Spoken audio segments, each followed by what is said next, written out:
Hello viewers and welcome back to another episode of law Chakra. आज के इस video में हम देखेंगे कि कैसे लद्दाख के एक एक्टिविस्ट सोनम वांगचुक जो अभी एनएसए के तहत डिटेंशन में है, उनके केस में क्या लेटेस्ट लीगल अपडेट्स आए हैं, वो भी सीधा सुप्रीम कोर्ट से। व्यूवर्स, आपको ध्यान ही होगा कि उन्हें लद्दाख के एडमिनिस्ट्रेशन पुलिस ने पकड़ लिया था।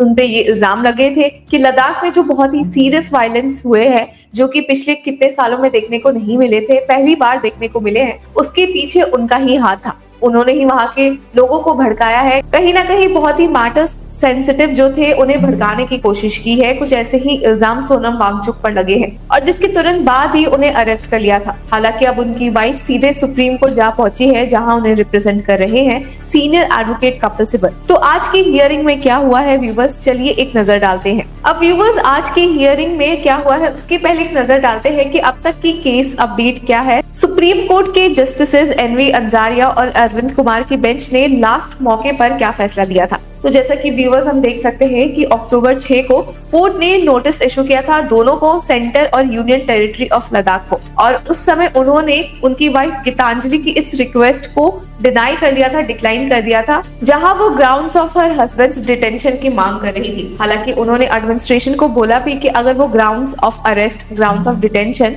गीतांजलि के साथ शेयर कर सकते हैं तो ज्यादा बेटर रहेगा। व्यूवर्स, आपको बता दें कि गीतांजलि आंगमो जो वाइफ है एक्टिविस्ट सोनम वांगचुक की, वो सीधे सुप्रीम कोर्ट पहुंची थी हस्बैंड के डिटेंशन को अपील करते हुए, चैलेंज करते हुए, जो कि नेशनल सिक्योरिटी एक्ट के तहत हुआ है बाय दी लद्दाख एडमिनिस्ट्रेशन। अब जैसा कि हमने आपको व्यूवर्स बताया, वांगचुक को डिटेन कर लिया गया था शॉर्टली आफ्टर वायलेंस एरप्टेड इन लेह, जहां पे प्रोटेस्टर्स की सिर्फ दो डिमांड है। पहला तो स्टेटहुड मिल जाए लद्दाख को, और दूसरा कि वो 6th शेड्यूल के प्रोटेक्शन में आए। सिर्फ यही नहीं, हम ये भी देख सकते हैं कि गीतांजलि आंगमो ने क्रिटिसाइज किया था गवर्नमेंट को उनके हस्बैंड के डिटेंशन को लेकर। ये कहा था कि उन्हें एंटी नेशनल पोर्ट्रे करके एक विच हंट क्रिएट किया जा रहा है, उन्हें हर तरफ से टारगेट किया जा रहा है। उन्होंने कहा था कि a witch hunt has been going on against us, we have given all documents clarifying the charges to officials from CBI to the income tax department, but a smoke screen is being created to defame Sonam so that the movement for the 6th schedule can be weakened। अब viewers, इसके बाद जब union government और union territory of Ladakh को जब notice issue किया था supreme court ने, उसके बाद गीतांजलि आंगमो ने एक अपडेट दिया था।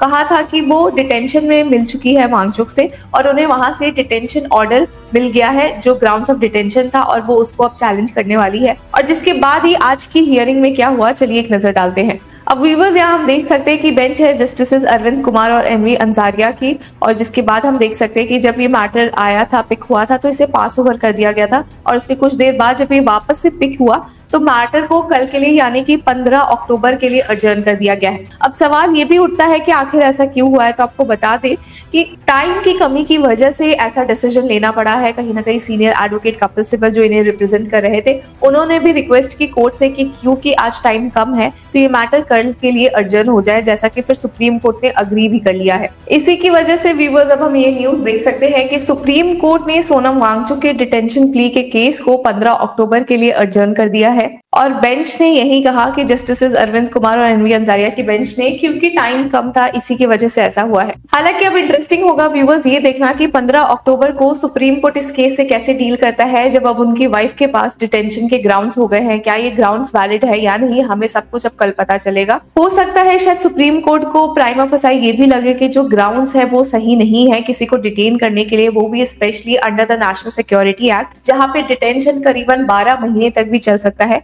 बिना एफआईआर फाइल किए हुए। तो व्यूवर्स, अब इंटरेस्टिंग होगा देखना कि इस केस में कल क्या होता है। सीनियर एडवोकेट कपिल सिब्बल कौन सी बड़ी बातें बोलते हैं और क्या सोनम वांगचुक जेल से बाहर आते हैं या नहीं। तब तक के लिए आपकी जो भी राय है हमें कमेंट सेक्शन में जरूर बताएं, and till then keep following law Chakra. Article 22 subsection 1 of the Indian constitution clearly बोलता है कि no person who is arrested shall be detained in custody without being informed as soon as practicable of the grounds of such arrest. और वहीं article 22 subsection 5 कहता है कि when any person is detained pursuant to an order made under any law providing for preventive detention, the authority making the order shall communicate to such person the grounds on which the order has been made and shall afford him the earliest opportunity of making a representation against the order. अब NSA के section 8 में भी लिखा है कि detention के 5 दिन के अंदर ग्राउंड्स बताने होंगे और एक्सेप्शनल केसेस में मैक्सिमम 15 दिन तक। पर अगर डिटेनी जेल के पीछे है और उसके परिवार को कुछ नहीं बताया गया तो रिप्रेजेंटेशन कैसे बनेगा, लॉयर कैसे आर्ग्यू करेंगे? ये तो एक्सेस टू जस्टिस का सीधा वायलेशन होगा।